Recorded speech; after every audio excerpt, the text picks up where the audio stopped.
une femme togolaise à la tête du Parlement de la CEDEAO.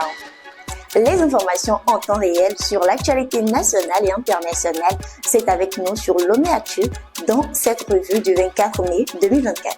Au Togo, le cas réclame un dialogue politique. Le parti politique Comité d'action pour le renouveau CAR, dirigé par Robert Yao Daté, a demandé un dialogue politique au Togo après les récentes élections législatives et régionales contestant les résultats qui ont donné une large majorité au parti au pouvoir, l'Union pour la République UNIR. Le CAR a exprimé son mécontentement face à plusieurs anomalies présumées lors du scrutin, incluant l'achat massif de votes, les menaces, les bourrages d'urnes et la falsification des procès-verbaux, entre autres. Nous sommes toujours au Togo, rebondissement dans l'affaire Aristo et Adebayor. Le blogueur togolais Aristo Le Blédard a été condamné à 3 mois de prison ferme suite à une plainte déposée par l'ancien footballeur Emmanuel Chéri Adebayor. Adebayor a déclaré qu'il n'avait pas initialement l'intention de faire emprisonner, mais les commentaires d'Aristo lors de sa convocation ont changé la donne. Aristo aurait affirmé devant les policiers qu'Adebayor agissait comme un enfant, ce qui a poussé Adebayor à poursuivre la procédure, même si Aristo a expliqué plus tard qu'il avait bu et que ses propos étaient dus à cela. Il était trop tard. Au Togo, toujours, dernière information du Togo, une femme togolaise à la tête du Parlement de la CEDEAO. Ibrahima Memounatso, une députée togolaise, a été élue présidente du Parlement de la CEDEAO lors d'une session à Kano, au Nigeria, le 23 mai 2024. Réélue dans la nouvelle législature togolaise sur la liste de l'Union pour la République, elle a précédemment occupé le poste de 3e vice-présidente. Le Togo occupe actuellement la présidence tournante de la CEDEAO. 2 autres députés togolais siègent également au sein de la 6e législature du Parlement de la CEDEAO. La CEDEAO compte 15 pays membres et son Parlement a été créé en 1993 lors d'une conférence au sommet des chefs d'État et de gouvernement de l'organisation sous-régionale. Nous passons maintenant au Bénin. Le président Patrice Talon fait une grosse promesse au Brésil. Le président béninois Patrice Talon, en visite au Brésil, a annoncé la promesse de la nationalité béninoise à tous les afro-descendants intéressés. Il souligne les liens historiques entre le Bénin et le Brésil marqués par la traite négrière. Cette décision a été chaleureusement accueillie, marquant un moment important dans les relations entre les deux pays et témoignant de la volonté du Bénin à reconnaître l'héritage commun des afro-descendants. Nous sommes maintenant au Tchad.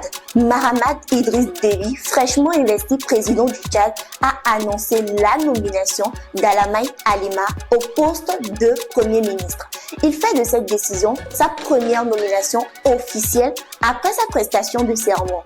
Alamaï Alima, ayant occupé précédemment les postes de directeur général du protocole d'État et ambassadeur, se voit confier la lourde tâche de former un nouveau gouvernement dans les délais les plus courts.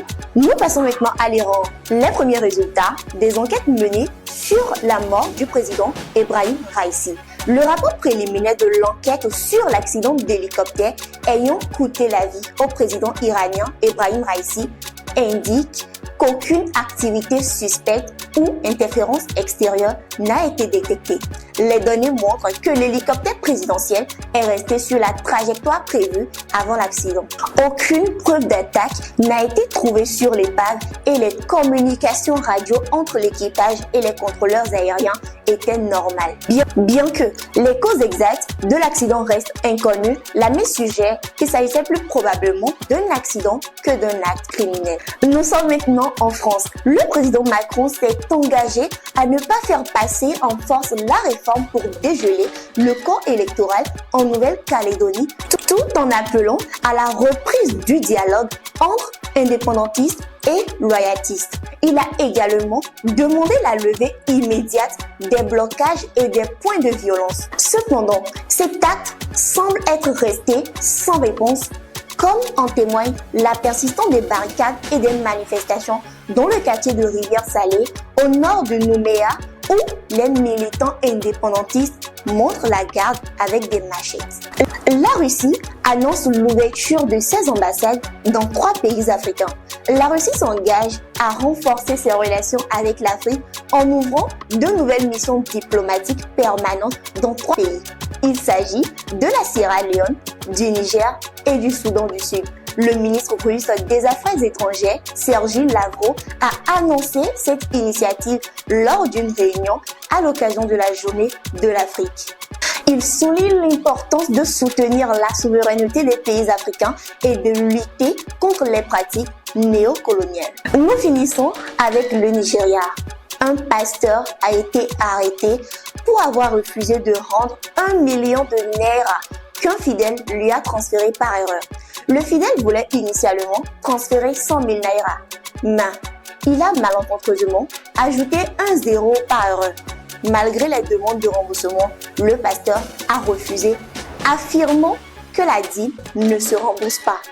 Il argumente que c'était une affaire spirituelle. Finalement, le fidèle a dû recourir à l'aide de la police pour arrêter le pasteur en vue de récupérer son argent. C'est Farida Binola sur Lomé Actu. Restez connectés. Lomé Actu.